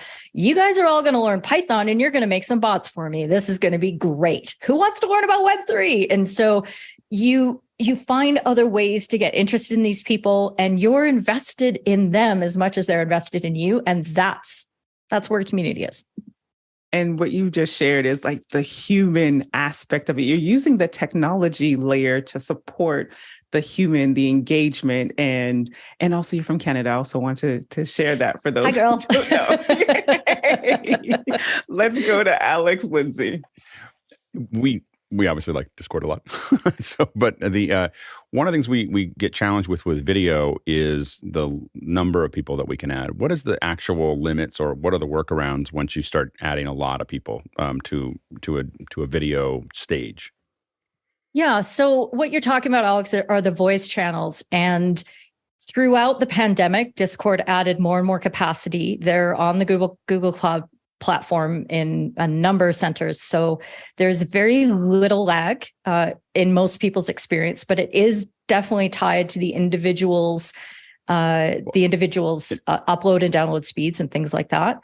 But you could control those kind of experiences according to, for example, the level of person who comes in there. So if you have audience members, instead of them being able to share their video, maybe they can't share their video, and you only have that for panelists, you only have that for hosts, you only have that for certain people, or they have to stick up their hand and ask for it. You can customize that experience in order to make everything a little bit easier for everybody else. That's one possibility. There are stages, so that's a specialized channel that you can use for audio only. And people, all the social audio nerds, are getting really excited about it because they're seeing it as an equivalent, a safe space for Twitter Spaces, which seem to be really struggling right now. So there's a few different alternatives, but you can use permissions in order to make a experience that isn't challenged by numbers nearly so much. And kind of following up with Alex's question, what are some of the underutilized features do you see for on Discord where communities should be using them? Yeah.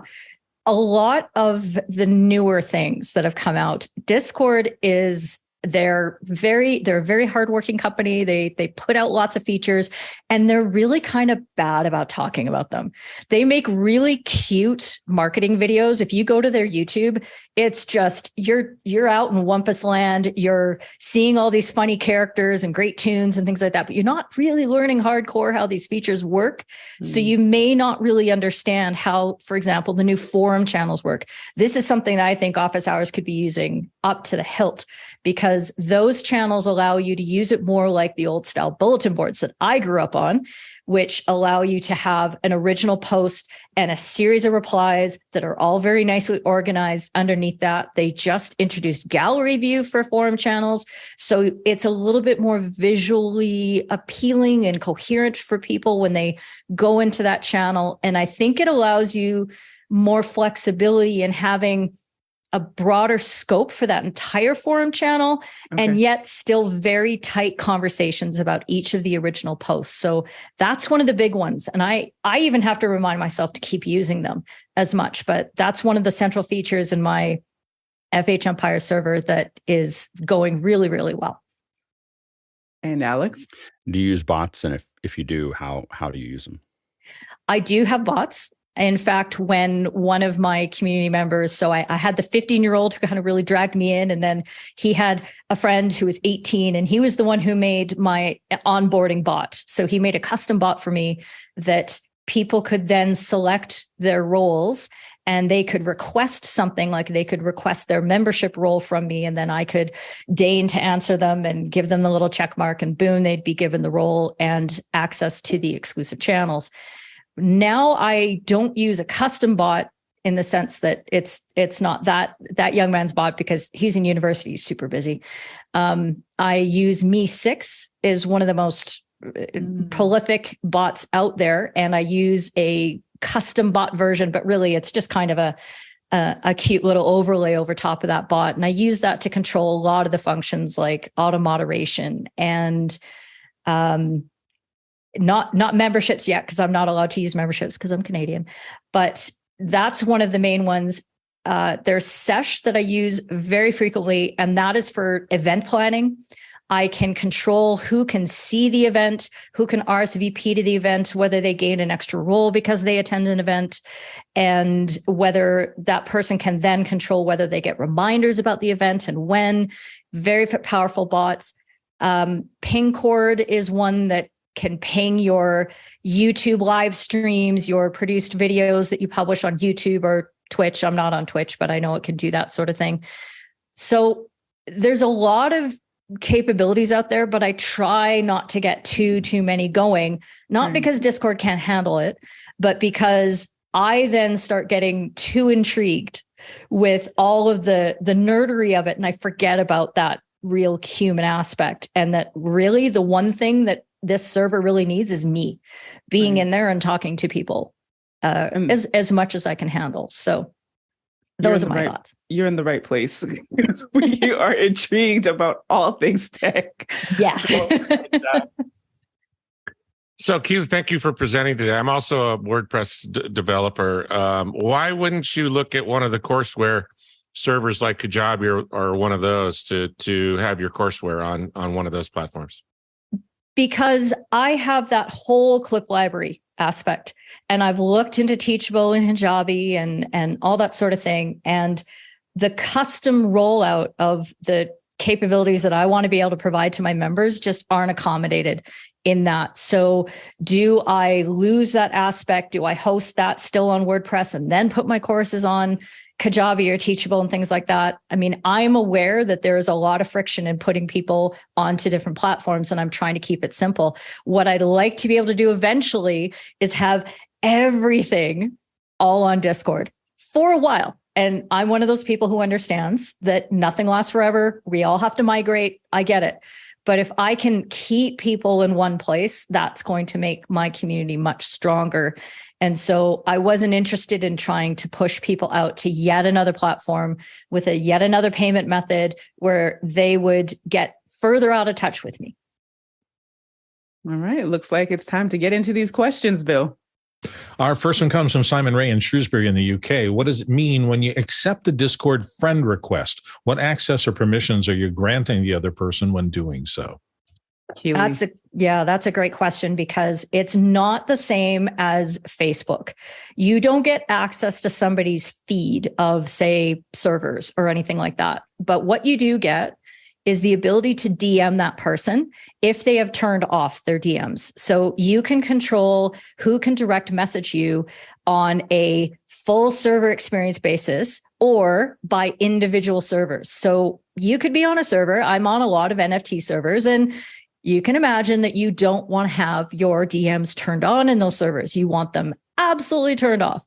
So if somebody is your friend, you have given them explicit permission. Yes, you can DM me. They can also create a group DM with up to 10 people, and you can all be in that DM together.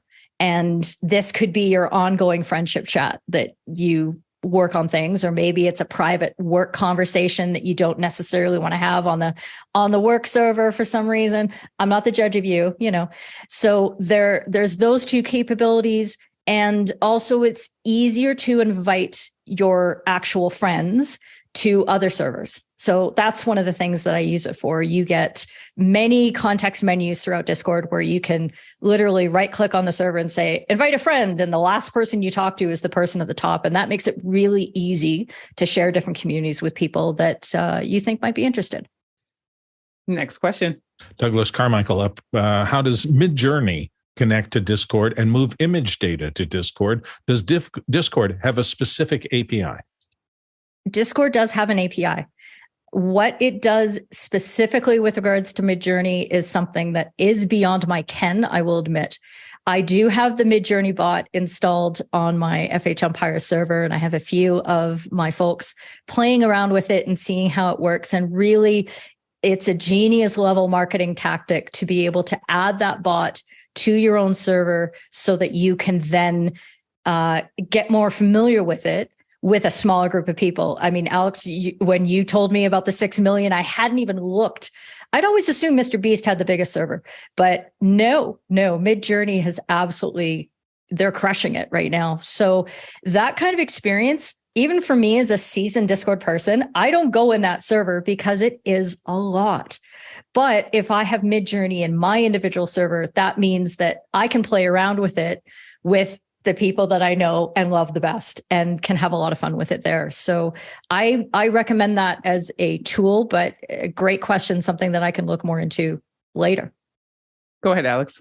One question about that. How do you add Midjourney to your server, and how do you manage the costs if it's doing the renders? I think that goes straight back to Midjourney. You add it by inviting it. And that's the fun part about bots, is it doesn't feel like you're installing a WordPress plugin. It feels like you're asking a friend to come over for a party. So you can do that from the Midjourney server, and you can, right at the top of the user list, if you find the bot itself, you can right click on it and select add to server. And then all the servers for which you have management permissions, it could be either that you own it or you have administrator privileges. You can then select one of your servers and you can say, bing, yeah, please come over to Midjourney. And then you get the pop-up web page that asks you if you want to award it the permissions that it needs. You give it the permission and boom, it's now in your server. So you're not paying for it. No. It's still using the same kind of beginner access, yes, whatever that's there. Got it. Exactly. Pretty cool. Next question. Kirsten Osterkamp in Germany asks, what are your best recommendations, for example, regarding organizing discussion threads and voting on Discord? Oh, good. As I mentioned before, I really think that forum channels, the implementation of that feature is one of the best things that Discord has done recently. I think that came in about 4 or 5 months ago. So if you haven't seen it yourself yet, go have a look. Make sure that you have community turned on for your server, and then you can go ahead and add your own community or your own forum channels there. That is very helpful. I have, if I look in my own Ask FHU forum channel, I have about 80 posts now that are going, but it is very manageable because when a post is inactive, if someone hasn't commented on it within 7 days is what the setting is, it just sort of falls off. It just hides itself. It's not truly archived because you can still rejuvenate it by simply, you could be doing a search and you could find this conversation and say, oh, wait, I have a follow-up on this. Somebody emoji reacts, somebody adds that follow-up question. It's now at the top of the list. It's now active. And there's no limit to how many active posts you could have, but it just naturally moves the conversations in ways that make it more manageable to see. So I think that's very helpful. I think they're more effective than threads, which are subcategories in a text channel. They work the same way with that auto hiding feature, but they just don't have that same feel. And they're a little harder to see once they've been hidden. So I think that's one of the best ways to organize that. And then what was the follow-up question? Go ahead. Go ahead, Bill. No, go ahead, Bill. The last part of it was, what are your best recommendations regarding discussion threads and voting on Discord? Oh, voting on Discord. Yes. There are, as you can probably imagine, a number of bots that you can use to help organizing voting. And I actually use Sesh, which is primarily an event bot, but it has voting and polling built right in. Me6 has polling built in, and you can use that to set up your questions, have a time limit on the votes. You could restrict voting to certain roles in your server, so not everybody gets to have a vote maybe on particular sensitive matters. And then you can export that data out as a CSV file or similar after the poll is done to have a look. But that is a really solid and needed feature, because this is all about community and you want their input on a lot of things. Exactly. Yeah. Next question. Juan C. Robles in Mexico City, Mexico. What are your best practices to do moderation on Discord communities? There's a lot of layers to moderation. And one of the first is, harkening back to what I said about when I started up my own server, was establishing culture. And in order to do that, you want to start with a small group. A lot of people might start a server and think, oh, if I don't have 500 people in here within the first 3 weeks, it's a failure. No, it's not. What you want is to start quite small with the people that you trust the most. And they will start behaving in a certain way, your way, the way of your people, the way of your community, the way that they speak to each other, the respect with which they converse, whether you allow slurs or not, or not slurs, sorry, swears or things like that. Or are you a GIF heavy group? Do you allow stickers? I hate stickers, by the way. They're my least favorite things, but I love GIFs. Everybody's got their own things, right? And the little thing about the maple leaf emoji, that is all culture. So you start small, you let your people go, because new people who come into the community, the first thing a lot of people will do, not everybody, is they will look around. They'll poke into the channels and say, how are people talking in here? What do they say to each other? What kind of questions have I seen? They won't necessarily do a search, because as we know on the internet, nobody does searching, but they will look at what's currently going on. So you want to start that culture, have it prevalent, and then your people who are very invested in you, the senior members in your community. Maybe I'm lucky because we're a bunch of field hockey umpires, so we're a little bit, big on rules. We have no problems in my server about people following rules. Literally, it's like a dog pile if anything goes even remotely sideways. But you also have, in addition to the moderators that you are appointing very early in the process, before anybody else comes in, have your moderators set up, is Discord has a number of auto moderation features built in. And they've been strengthening this over the last while. If you've read any of the news about criticisms of, say, alt-right groups being able to use Discord as a platform before the Capitol Hill riots, how the allegations that a lot of the activity was planned on Discord, deep concerns for the company. And they have changed a lot of things and added a lot of features like Centropy to auto moderate and look for certain patterns of posting and words and emojis and things like that help you detect problems as soon as they happen. And you can set a number of actions to be performed or not be performed if something triggers the warning. And it could be everything from just hold that channel. That person is muted for 5 minutes so you can have a chance to look through the conversation and see what the context is, all the way to automatically banning somebody. So you've got a whole range of tools available to you, but I think the biggest strength is going to be coming from your people.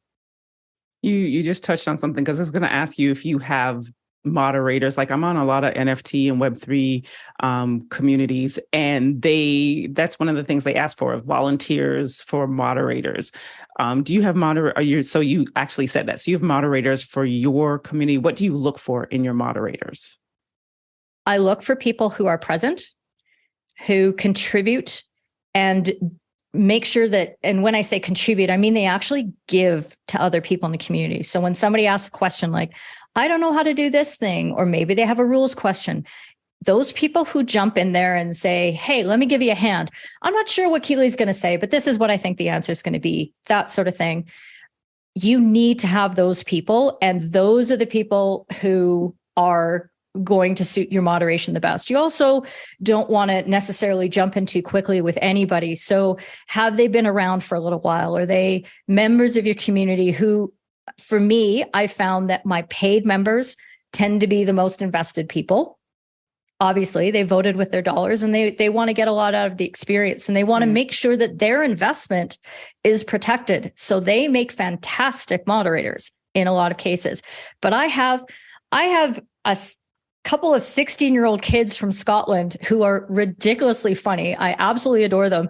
And they're like my moderator. Well, I don't want to say anything derogatory about them at all, because I adore them.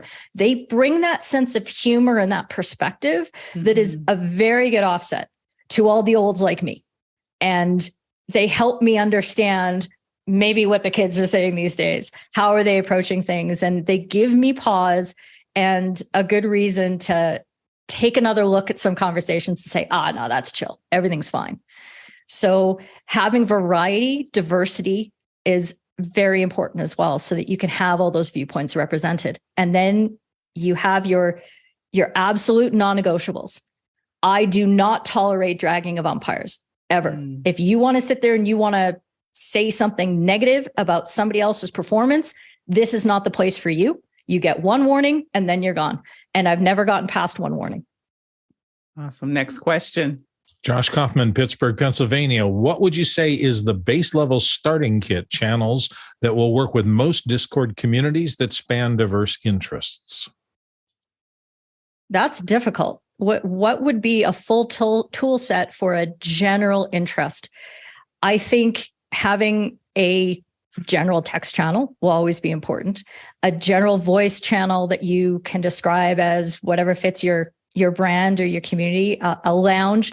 I call it the local because I have a lot of English members. And so we have a pub that we go to. It's our voice channel. That people feel comfortable that they can just come in and hang out and socialize. An off-topic channel is very important. And I know this sounds ridiculous. You're like, Keely, we're using this for business. Why do I have to have off-topic? You need to have an outlet. You need to right away have a place where people know they can go and they can talk about when is Ted Lasso going to be released? I don't understand. Why is this taking so long? They have a place they can go and give out that energy and find their people on other subject matter. So the squirrel channel, very, very important. And then after that, really anything goes. A help channel is going to be important, but you have to be very specific that it's help for, say, your product, the way that your membership is served, how to get around the Discord, that sort of thing. You want to make sure you keep it tight there because you don't want, say, questions that you're answering about your educational subjects going in a big help channel. That's going to be big. Rules. Having a rules channel, and that is the first thing that people see when they come in. That is the only channel that everyone can see if you have that open to anyone at all at the beginning. That is crucial to have because it's not really that people are going to read your rules because they're not, but you get their explicit agreement. And then from there, they've clicked on a button. that they then can be awarded roles that allow them to see a bit more of the server at that point. You automatically have a bit of a defense against bots, scammers, people who are looking for a zero friction way to access people for as little effort as possible. So those are probably the biggest ones that I would say everybody should have. But after that, you can do anything that you want. Free for all. Thank you, Keely. Next question. Jeffrey Powers in Madison, Wisconsin up next. Best tip for Discord when you do not boost your server? That's great, because the first thing that comes to my mind is, why wouldn't you boost your server? No, boosting is important, I think, when you're running a business. And you want to be the person who boosts your server. You don't want to rely on your community. I love my people, but I want them to be contributing their hard-earned money to what we do as a community, not what the server does for them. So I make sure I boost my server. My FH Empire server is boosted to level 7 so that people get the best audio, the best video quality. That is very important in what I do, because I'm showing matches, I'm showing hockey plays. I want people to be able to hear it. I want them to be able to see it, and for them to have no issues with that. But if you're not in that kind of field, if you're not in gaming, if you're not in photography, if you're not in something where people are going to be sharing their desktops on a regular basis, and it's more of a social enterprise, you don't have to boost your server at all. Just don't, and build the connections more. Just focus on the people. Next question. Josh Kaufman, Pittsburgh, Pennsylvania. Josh is back with, can you talk about bots? Why would we want one? And what do they do? Vendors to use, or do you write your own? So as I mentioned before, I did have a custom bot made for me by an individual in my community, and he's a fantastic programmer, and he's working on some very exciting projects that are all more important than my server. So when you are going to write your own bots, your own applications to run your server, remember that you are taking that into your own hands. And it's just like developing your own WordPress website. If you are the kind of person that is a big passion for you, you have a lot of time for it, you're ready to solve all the problems on a minute's notice, then writing a bot is a great activity for you, or hiring somebody to do that. I run businesses that require those bots to work. I need my onboarding process to work. I need my events to run smoothly. So I rely on companies like Me6, Sesh, Pingcord to do the essential things.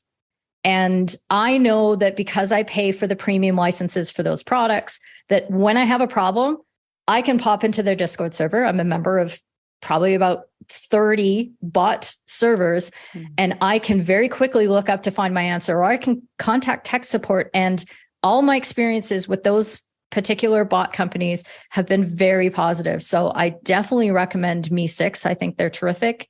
And Session Pingcord are, I think for me, they're the must-haves in this space. Go ahead, John. On the admin side, do you have the ability to discern whether users are using the web interface or the Electron app? No, you don't have the ability to force that experience. And I've found that usually it doesn't matter too much until you get into the voice channel space, and people might start running into issues with maybe the audio for certain members not coming through to them, like the mix minus is a little bit garbled or something like that. Yes, I watched that episode. It was very good, guys. Thank you. So if you're having interface issues like that, I found that the app is more stable and is more reliable in that respect. So I just encourage it. And in fact, sometimes put up a little text overlay saying, download the app. And that's all I do. Next question. Rob Collins, Kansas City, Missouri. How do you craft a good onboarding experience for new members that join your server? For example, do you lock channels behind roles, or do you do something else? Yes. Door number 1. That is the first step, is to make sure to lock down your server from at everyone. And it seems like an undemocratic thing to do, but trust, this is the basic first step that you have to do. everyone should only be able to see the first element that they need to access in order to click something, agree to something, communicate with you in some way, and then they can be allowed a role that allows them access to more of the server. And there's a number of ways that you can craft that kind of experience. And the exciting thing that's happening, as I was talking to you before, is that there are, I would call them megabots, I guess, that are coming out where people are using the Discord API and creating programs that people start on a web interface. And you can add features in this onboarding experience, like if you use Dots or Burb or DAO-Lens, where you can, as a business, for example, collect some more information from those people. Like, what email address do you use is attached to your account with us? Can we have your name? Can we have these things? You ask for that information, that then gets tied to their username. And you can have that information before they even get into your Discord server. So you can build your own real estate property, which we all know the only pure real estate that you have is people's email addresses. So you can develop that yourself as a content creator, as any kind of business whatsoever, so that if you do need to migrate, when you need to migrate, or you need to take other action, you have some sources of contact and you have a richer data set that you can serve your community better. So this is a very fast moving space. I know that next week in January, I think Dots is launching very publicly with their subscription programs. Everything is changing very fast. So stay tuned. Something that you want to have happen, I bet, is under development right now.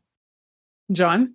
I wonder how many corporations are blocking the download of Discord within the corporate LAN, and then I suppose that most people just put it on their phone, right? That's probably the case. And I'm not really sure how many exploits I've heard of that would be a problem for corporate concern. Usually any kind of exploits that come through are to raid the server itself and just disrupt and cause chaos. Or if you're in the Web3 space, people are trying to get your wallets. They're trying to get access to that so they can drain them and take your crypto and take your tokens and that sort of thing. I don't know of any instances, but if you guys have heard of them, I'd be very interested in hearing about it, where that's been a security concern on the corporate side. Next question. This one touches a little bit on that. Douglas Carmichael asks, has you ever had any issues convincing upper management to use Discord because of the stigma of it being a gamer's product? Yes, many times. But I'll show them the statistics that Fast Company published a little while ago, that in 2021, as few as, where were the stats? That 30% of the people who were members of Discord were using it primarily for non-gaming purposes. By the following year, that number had completely flipped to 80%. The change in that product over the pandemic was radical. There's no other way to say it.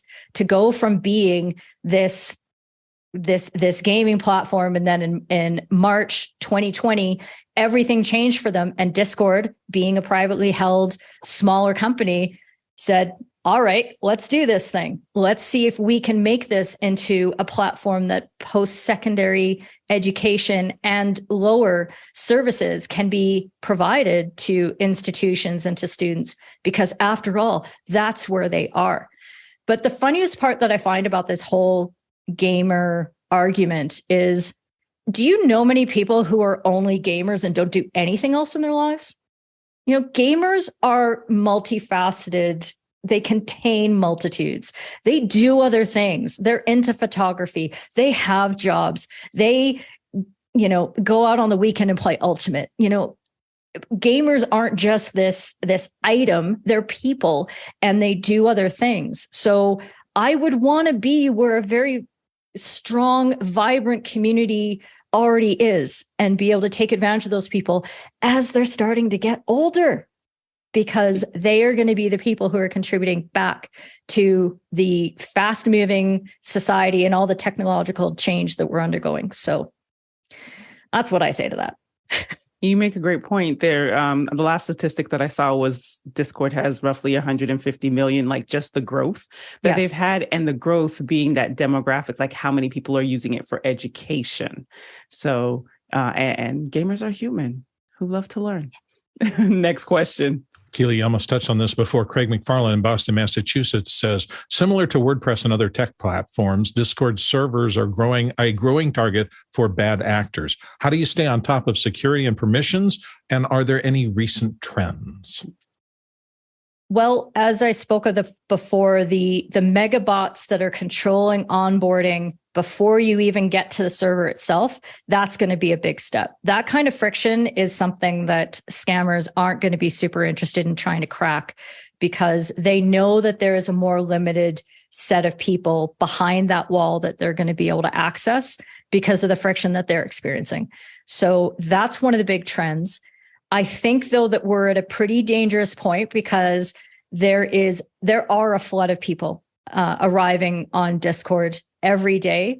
With the release of the memberships that are a built-in feature now in Discord for people who are US-based server owners, a lot of content creators are going to be coming by, and with, Marquez Brownlee being the poster guy for that product, that's a lot of visibility, and a lot of people are going to start up they're going to start up their own servers, and they're going to do so without taking those basic precautions. Mm-hmm. So there's going to be a lot of low-hanging fruit for those people. I know a few content creators who got really excited about setting up their own Discord servers. And they're like, hey, Keely, come on in and see what I've done.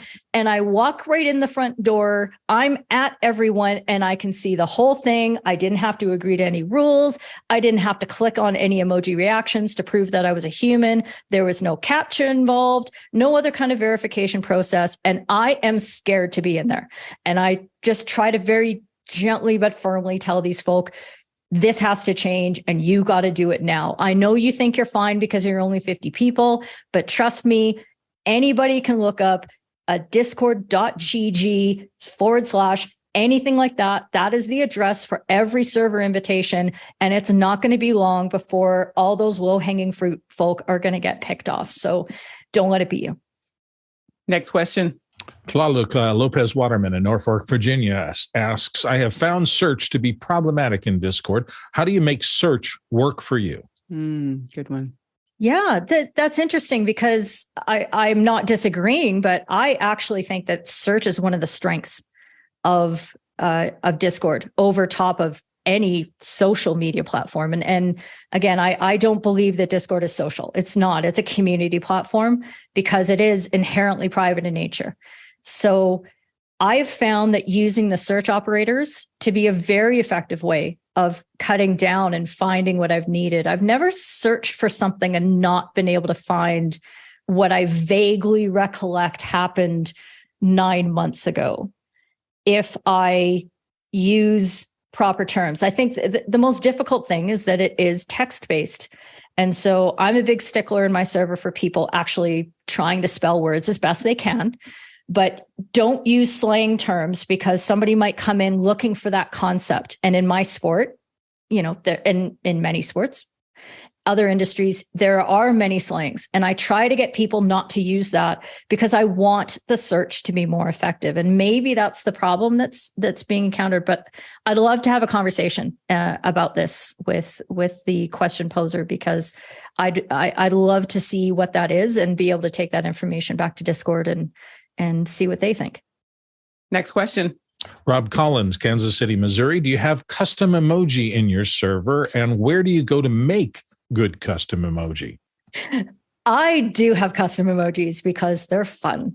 Yeah. And again, this was one of those things that I thought at first, this is silly. I am a 50-year-old woman in Canada with custom emojis of little glowing things. And when you go to my server icon, my little whistle, it actually shakes. And then the little sound waves, jog up and down because it looks like a whistle's being blown. It's ridiculous, but it's so much fun. So one of the places that I go to, I'm trying to remember offhand, there's a number of sites on the web that you can go to and say, how can I downsize this JPEG or PNG that I have? And you can break things out. I've used tools like Keynote to animate a product, that's probably something that's pretty popular within this group as well. In order to make that shaking whistle, I used a couple of different phases of transitions and animation effects in and out and that sort of thing. And it's something that maybe I should make a course on because it sounds like something that people would be very interested in. But one of the biggest powers of custom emojis is to attach that custom emoji to a role.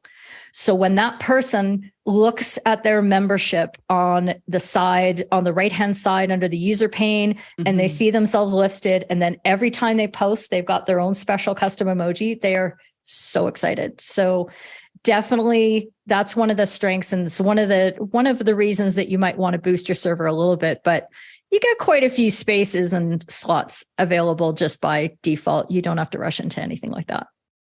Next question. Josh Kaufman's back in from Pittsburgh, Pennsylvania. The office hours Discord servers would probably benefit from nested categories, but this isn't possible. What's the best way to give feedback to Discord that nesting is needed for complex use cases, or what alternatives would you suggest? Forum channels. Yet again, forum channels all over the shop.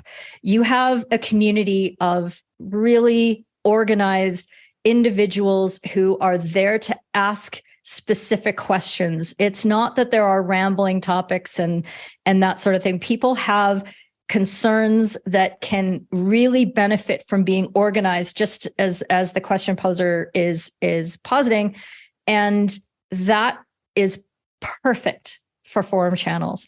And the benefit to that is that you wouldn't have to have so many text channels. And this is no shade, don't get me wrong, but with forum channels, you'd be able to have more general categories for each forum channel, and then people would feel more comfortable in asking their specific question, being able to find exactly the trail of thought that comes after that and all the follow-ups. I think it's definitely the way to go. Would Discord ever look at further nesting subfolders and things like that? Absolutely. They might do it tomorrow. Who knows? Because they implement feature changes just so fast. It's ridiculous. So definitely give that feedback, because if that would truly be a benefit to more communities, then I'm sure that they would look at doing it. And I think this might be our last question because I'm just looking at the time, Bill.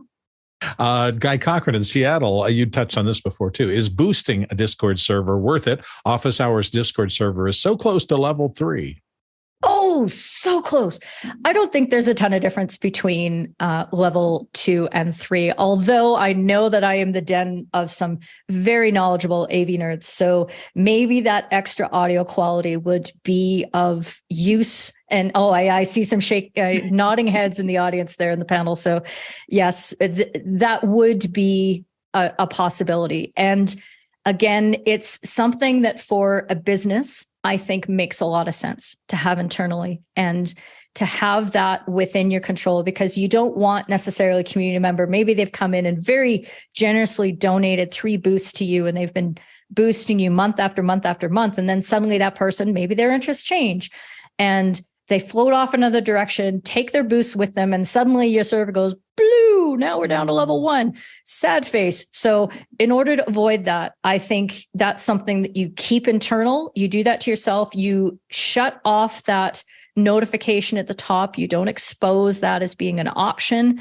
And then you can just roll on providing great service from there. Keely, fantastic. Like we judge based on our producers, and our producers have been asking so many questions and just the comments. Thank you for coming to visit and unpacking a lot of this. We want to give you the final word on Discord or what's next for you. Sure. I think it's a very reasonable reaction for so many of us who have been in the tech space for a long time to say, oh no, another platform. I've got to learn another platform. But think about my shame when I realized that I was that person, I guess, about 20 months ago who said, oh, I'm too old for this. And now look at me. Give everything a try. If you're in this tribe, you're a learner. And I think that the things that you can uncover and the creativity you can inspire, and then the way the technology really fades away quickly, and exposes the true thing that you're doing, the true activity of building community, that is what gets so exciting. So I'd implore you to give it a chance. And don't be afraid to ask questions of people who are more experienced in the area if you're finding something weird, because there might be a very easy solution, like turning off default notifications. That's a good one to give a shot to. So that would be my biggest piece of advice. As for what's coming for me next, I don't know, because Discord keeps changing the game every week. All of a sudden, built-in memberships. This is crazy. I actually, within 3 days of the feature being released, I was on Doc Rock's live stream and we built his memberships live. Wow. I'd never seen it before, had no idea how it was going to work, but we're good friends. And it was entertaining for people to watch us clicking around the options and trying to figure out what was going to work and making a few mistakes. You can do that in Discord. Don't be afraid to make some mistakes. Nothing's going to explode and nothing's forever. So it's a fun place to be. Get on board. And where can people find you? They can find me at discordforcreators.com. That will give you a link tree for all of the various places, like the YouTubes and I don't go to Facebook for me. I don't go there. My own Discord server, that sort of thing. So please, my DMs are open everywhere. You can come in and ask me any sort of questions. And I'm starting I'm starting a live stream series next month. Yes, because it's still December. Okay, COVID time. And what I'm going to do is I'm going to help people set up their servers live on live streams. I was so inspired by the work I did with Doc. And I thought I could do this more regularly and try to make it entertaining? ? So that's what I'm going to try to do. So if you're one of those people who's interested and you'd like to do that live on YouTube, cut at me and we'll make it happen. Wonderful. Again, thank you so much, Keely Dunn with Discord for Creators. To our producers, thank you so much for your questions. I also want to make sure we've got a special guest coming up in After Hours on Tuesday. So you want to set your clocks for hanging out in After Hours. And tomorrow we'll be talking about Midjourney artificial intelligence. For the rest of the schedule for the week, head over to officehours.global. Again, producers, thank you. Panelists, thank you so much for your insights and contributions. And of course, our production team, our back-end team, thank you so much, because without you, this would not be possible for us to be here each and every day. And it looks like we've traveled. I saw it. It was 61,300 miles this show has traveled around the world. So we're going to get ready to head into office hours, and we'll see you soon. Thanks, y'all.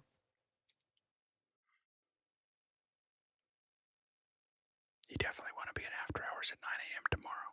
I'm just saying. I can't say why, but... Ooh, dramatic foreshadowing. But, yeah. So that's why you dropped to tracks. I think someone said, do you know how to use Discord? I was like, I'm in 25 servers. It's like, it has a whole screen. Like, there's just a screen dedicated where it just opens, sits there. And it's not just because I keep on churning out Midjourney. Telling you, the pro subscription worth every penny. That's all I gotta say. Customize your server profiles. Do it today. What? Oh, update them. Yes. Good. Thanks, Keely. Thank you so much, Keely. Great show. Thanks. When did I stop whispering?